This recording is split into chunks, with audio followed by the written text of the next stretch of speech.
I spent 20 years studying powerful men, and the most dangerous ones I ever met were over 70. Not dangerous in the way youth is dangerous. Loud, aggressive, obvious in its threat, dangerous the way a deep current is dangerous. Nothing visible on the surface. But you could feel it the moment they entered the room. Something shifted. The quality of attention changed. People who had been talking freely suddenly chose their words more carefully. People who had been slouching sat up. I used to think this was the residue of old authority, the echo of power that had once been formal and institutional. A retired general walking into a room still smells like command. I told myself, that's all this is. I was wrong. It took me another decade to understand what I was actually observing.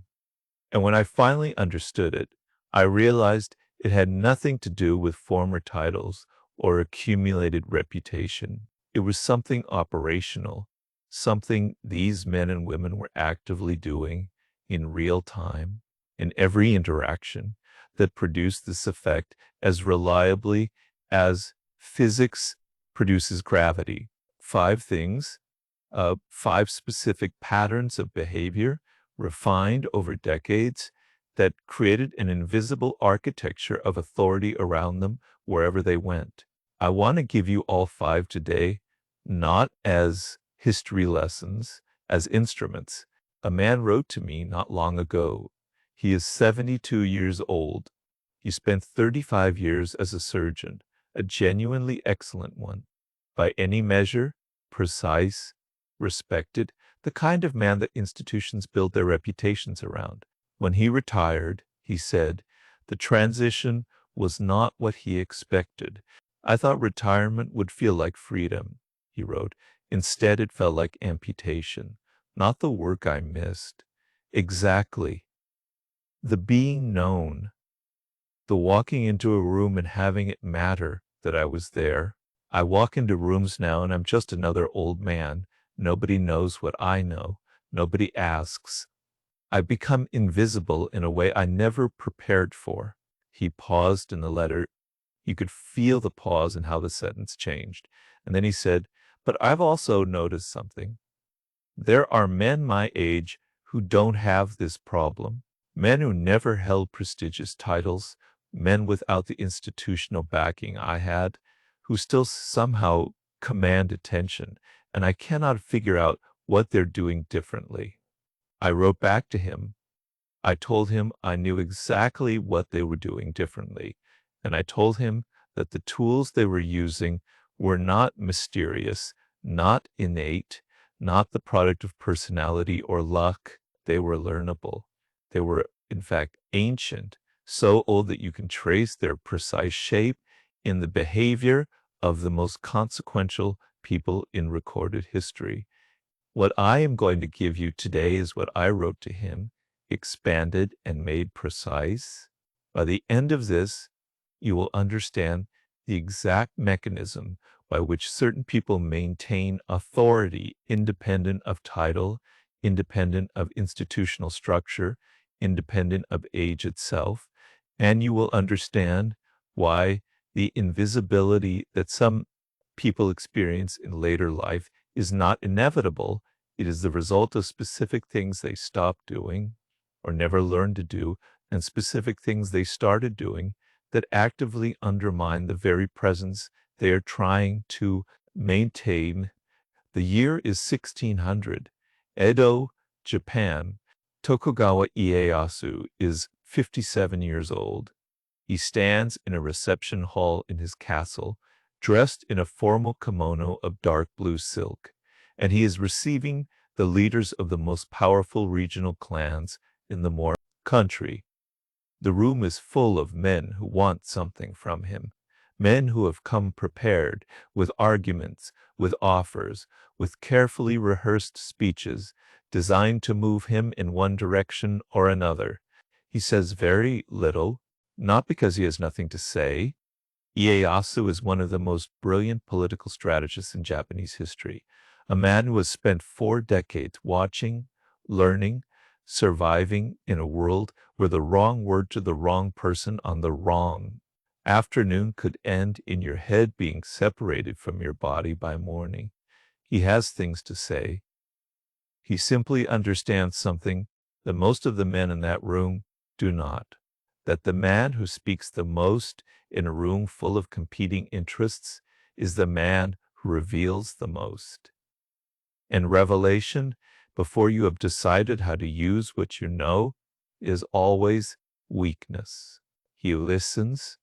He allows silence to do the work that most people fill with words.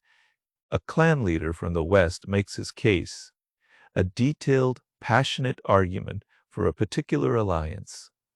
Ieyasu watches him, does not interrupt.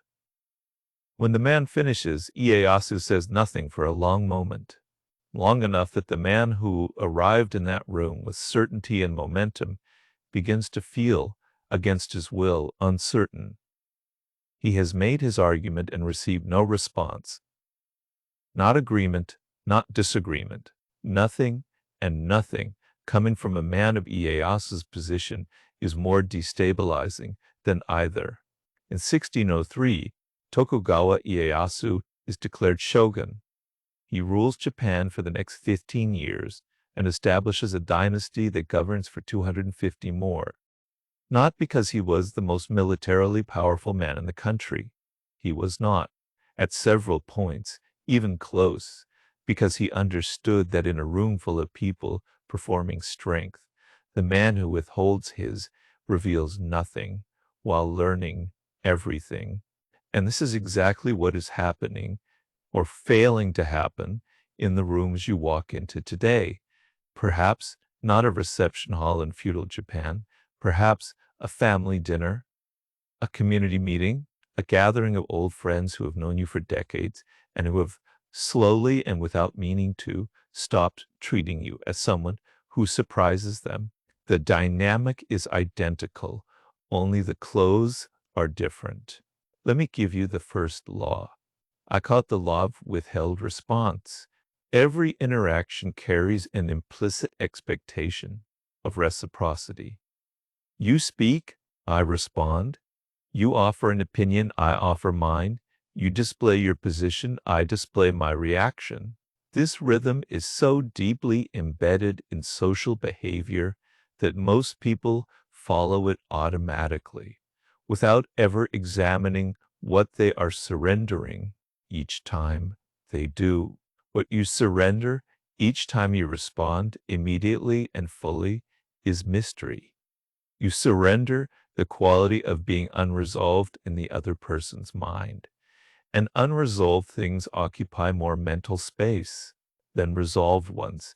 This is not a metaphor, it is how attention works. A question lingers, an answer satisfies and releases.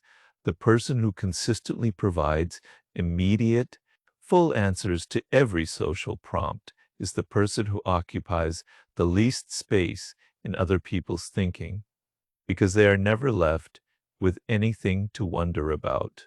Cardinal Richelieu, the great 17th century French statesman who effectively ran Europe's most powerful kingdom from behind the throne for 18 years, was famous for his pauses. His contemporaries wrote about them with a kind of fascinated unease. He would receive a proposal, a question, a provocation, and he would simply wait. Not awkwardly, not passively. He waited with the absolute stillness of a man who has decided that the other person's discomfort with silence is not his problem to solve. People filled those silences themselves. They talked more. They revealed more. They often talked themselves into positions they had not intended to occupy, simply because the silence felt like a vacuum that required filling. Richelieu never filled the vacuum. He collected what fell into it. The application for you, beginning in your next conversation, you will allow responses to be later and less complete than feels comfortable. When someone asks your opinion, pause before giving it. not performatively. The false theatrical pause is as obvious as a bad actor's cry, but genuinely. Take the time you actually need to consider what you think, which is usually more time than social convention allows. And when you do respond, say less than you could. Leave something unresolved. Give them a fragment of your thinking, not the full architecture of it. Watch what happens. Watch how the quality of their attention changes when you become even slightly less predictable. This is not game playing. This is the correct management of a genuinely scarce resource, your perspective, which is scarce precisely because of how long it took to develop. The second law is one that took me the longest to fully formulate, because it runs against something we are all conditioned to believe is virtuous. I call it the principle of deliberate incompleteness. We are taught from a very early age that generosity means giving fully, that the person of genuine value shares everything they know, offers everything they have, makes themselves as useful as possible to as many people as possible. This is presented as the highest form of human goodness, and in certain contexts, it is genuinely good. But as a social strategy, practiced without discernment, it produces a specific and consistently overlooked result. It trains the people around you to consume rather than to seek. Let me show you the difference through a figure most people underestimate. Leonardo da Vinci, in the 1490s, is 40 years old and working at the court of Ludovico Sforza in Milan. He is surrounded by patrons, students, admirers, people who want pieces of his attention and his knowledge, and he gives them minus selectively, unpredictably, in ways that seem almost random to the people around him, but are, when you study his notebooks, precisely calibrated. He shares enough to demonstrate his depth. He withholds enough to ensure that no one ever feels they have fully accessed it. His notebooks, the ones that were never meant to be published, that were written in mirror script as if specifically to resist easy reading, contain work so far ahead of his publicly known output that historians are still surprised by them. He was not hiding this work out of selfishness. He was protecting a private territory that his social self did not inhabit, a space that was entirely his, that required nothing from other people and owed nothing to their approval. The result was that Leonardo was, in every room he entered for 40 years, the person that others felt they had not yet fully reached. And that quality, the quality of being still to be fully discovered, is one of the most potent generators of lasting interest that exists in human social dynamics. Your application. Stop sharing everything you know in the contexts where completeness is not required. In conversations where you are the most knowledgeable person in the room, which at your age, in your areas of genuine expertise, is likely more often than you realize. Give the insight that opens the door, not the full tour of what lies behind it. Say the thing that makes them want to ask the next question, not the thing that answers all the questions at once. Deliberate incompleteness is not withholding for cruelty. It is the practice of remaining a destination rather than becoming a resource. People use resources. People return to destinations. The third law I call the rule of physical presence. This one is less psychological and more immediate, and I include it because it is almost universally underestimated by people who have not thought carefully about how authority is actually communicated between bodies in space. Marcus Aurelius, who I consider the most consequential practitioner of Stoic philosophy in history, not because he wrote the best version of it, but because he actually governed by it. For 20 years, under conditions that would have destroyed most people's philosophical commitments within a week, Marcus Aurelius is described by his contemporaries as physically unremarkable, not tall, not impressive in the way that Roman tradition associated with command. He had the kind of face, they said, that was easy to forget, and yet every account of him in a room, in a military encampment, in the Senate, in the intimate horror of a plague-stricken city, describes the same thing, the quality of settled, unhurried, absolute composure that changed the atmosphere of wherever he was. Not a presence in the theatrical sense, presence in the gravitational sense, the sense that this particular person had a density of interior life that made the room organize itself differently around them. He cultivated this deliberately. The meditations are full of exercises designed specifically to produce this internal state, the ability to remain unmoved by external noise, to return the mind again and again to a center that does not depend on circumstances. And the external effect of this internal practice was that people in his presence felt, often without being able to say exactly why, that they were in proximity to something serious. Your application is this: before you enter any room, any social situation, however informal, take 60 seconds in the preceding quiet to decide what you are there to do and how you intend to be. Not what you want to get from the interaction, but what quality you intend to embody in it. Patience, depth, a specific kind of attentiveness that makes other people feel genuinely heard. This is not performance. It is preparation. And the person who enters a room prepared even slightly has an immediate and perceptible advantage over everyone who entered it distracted. Your body knows this. Your body has been doing it unconsciously in high-stakes situations for decades.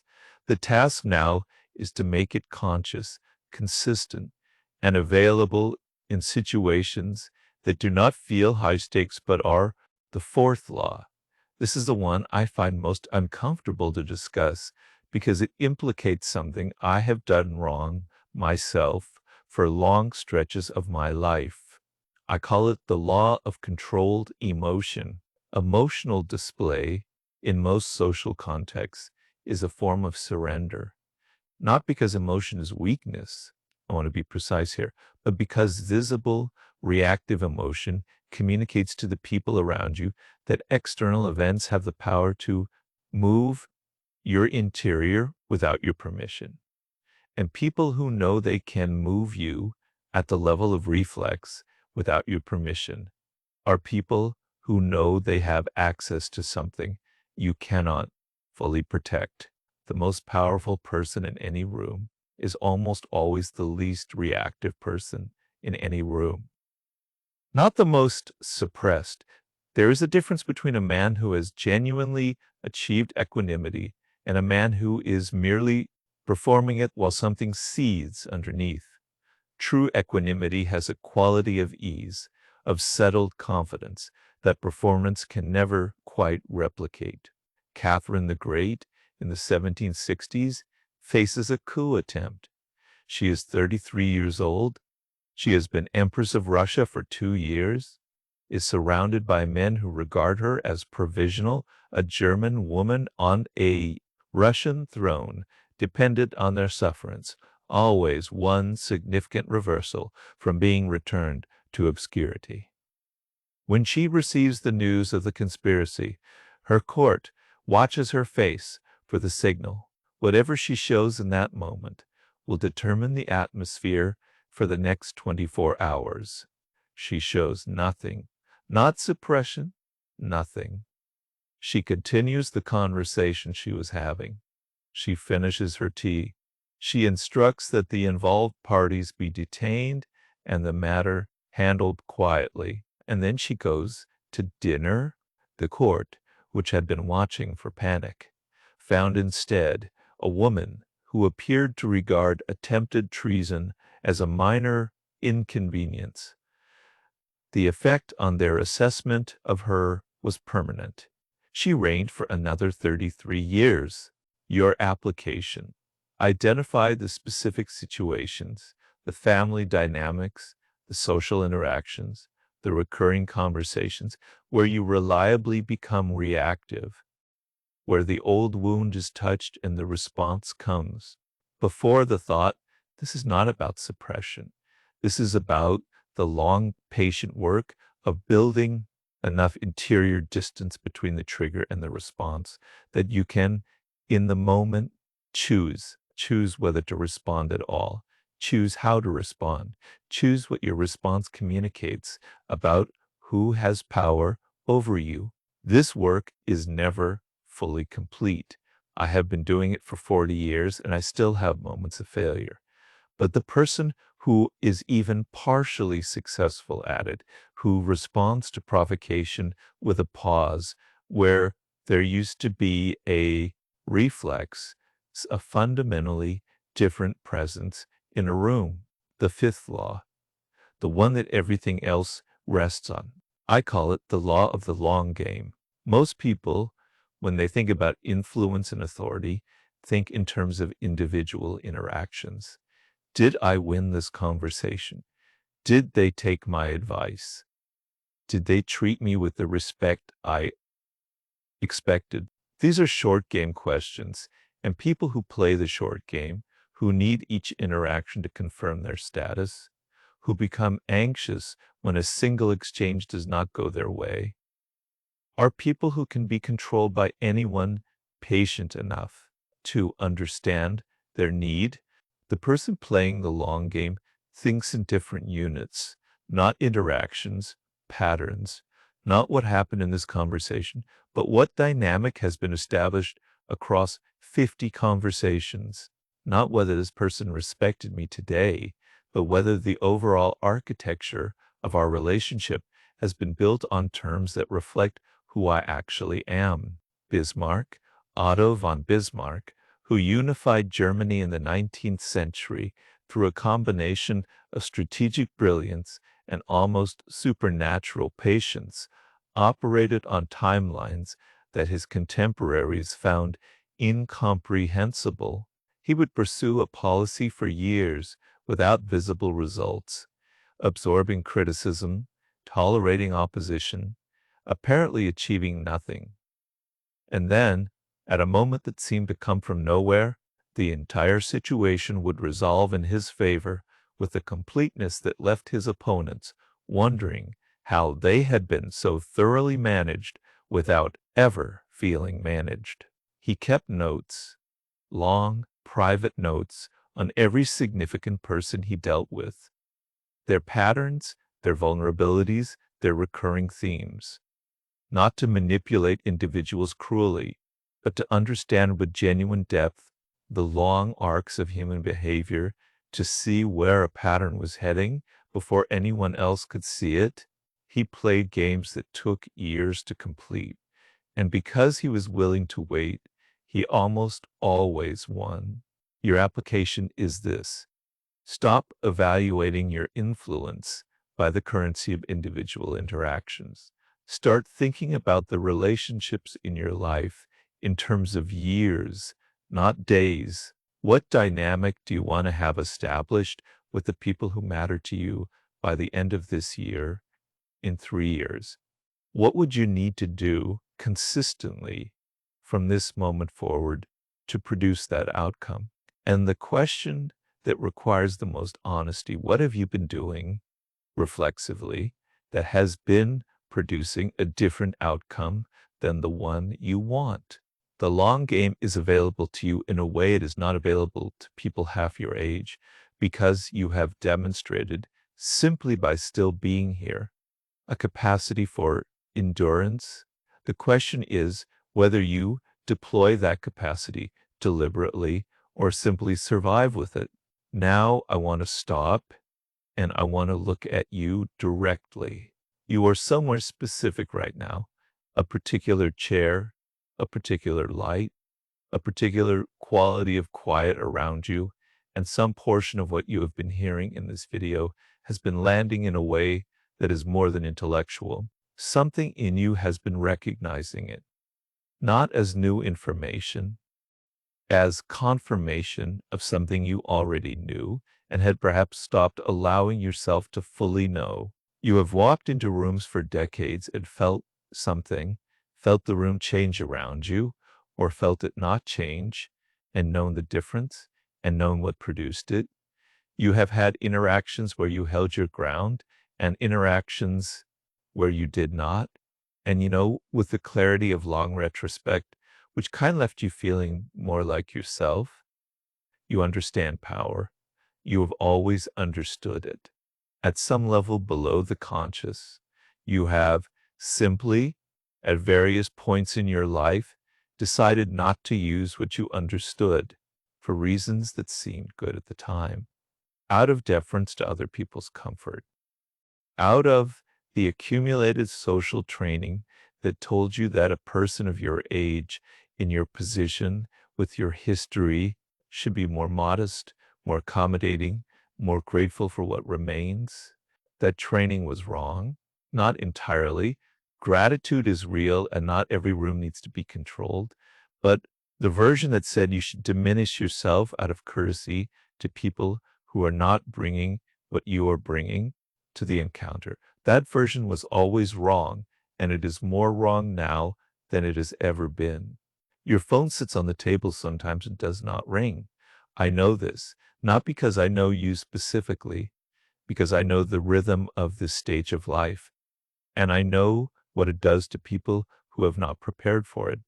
The particular silence of a life that was once full of external demand and is now quieter than expected.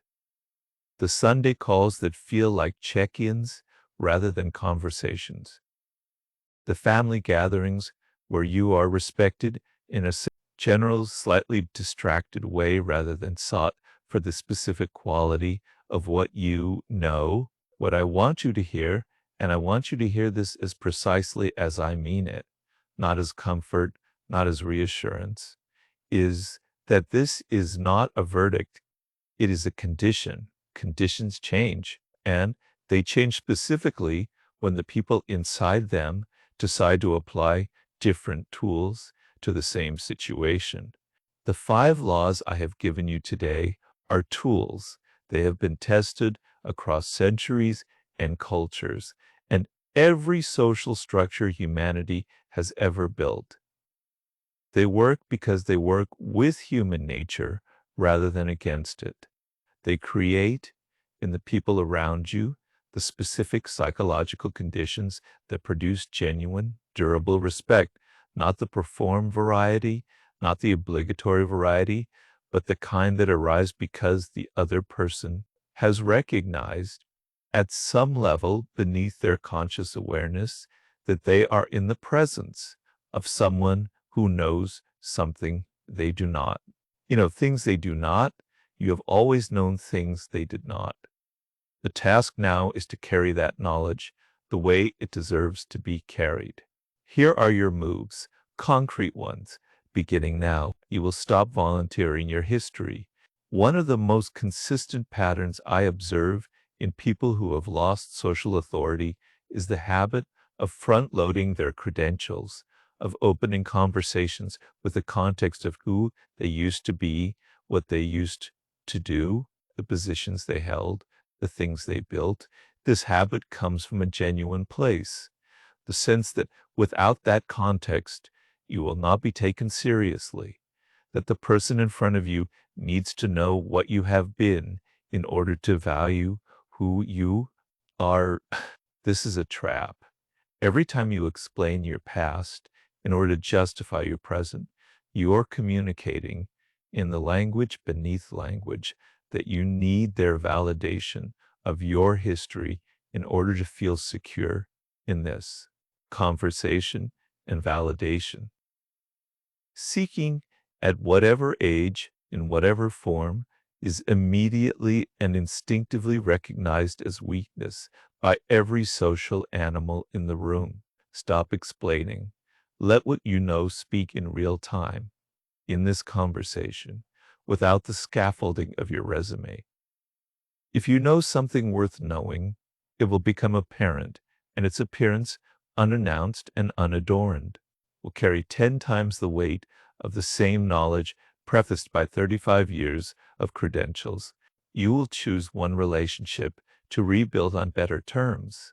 There is almost certainly a relationship in your life, a child, a sibling, an old friend, a former colleague, where the dynamic that is formed over years no longer reflects what either of you actually is, where you have settled into a role, the accommodating one, the available one, the one who calls first and waits longest, that you did not consciously choose and would not choose. So now, if you were choosing fresh, pick one, not all of them at once. That is the mistake of someone who has just woken up and wants to correct everything immediately, which produces its own chaos. One, and apply the first law to it, beginning with your next interaction. Withhold slightly, respond later, offer less, not coldly, with the specific warmth of someone who has decided this relationship deserves the quality of their genuine attention rather than the performance of their old role in it. The counterintuitive move, the one that goes against everything the culture tells you about being a good parent, a good friend, a good presence in other people's lives. Stop being available, not permanently, not cruelly, but strategically and immediately. The person who is always reachable, always responsive, always ready, that person, however loved, is never missed. And the people who are never missed are the people whose presence is eventually taken entirely for granted. For 2 weeks, do not initiate contact with anyone in your inner circle. Wait. Let them notice. Let the shape of your absence become perceptible. This is not a punishment and it is not a test. It is simply the act of creating the conditions under which other people can discover from the inside what your presence is actually worth to them. Some of them will feel it immediately, some will take longer, but the information you receive from how people respond to your silence will be more accurate and more useful than anything you could learn from 100 conversations you initiated yourself. Let me close with this. The Stoic philosopher Seneca wrote in one of his letters from the last year of his life. He died in 65 AD, forced by Nero to open his own veins, which he did with the reported composure of a man who had been practicing for Victus the moment for 30 years. He wrote, Omnia aliena sunt, tempus tantum nostrum est. Everything else belongs to others. Time alone is ours. He wrote this not as lamentation, as precision, as the distillation of a life spent thinking about what actually matters and what merely feels like it matters. You have more time than you think, less than you want, exactly as much as you have always had, which is this moment and what you choose to do with it.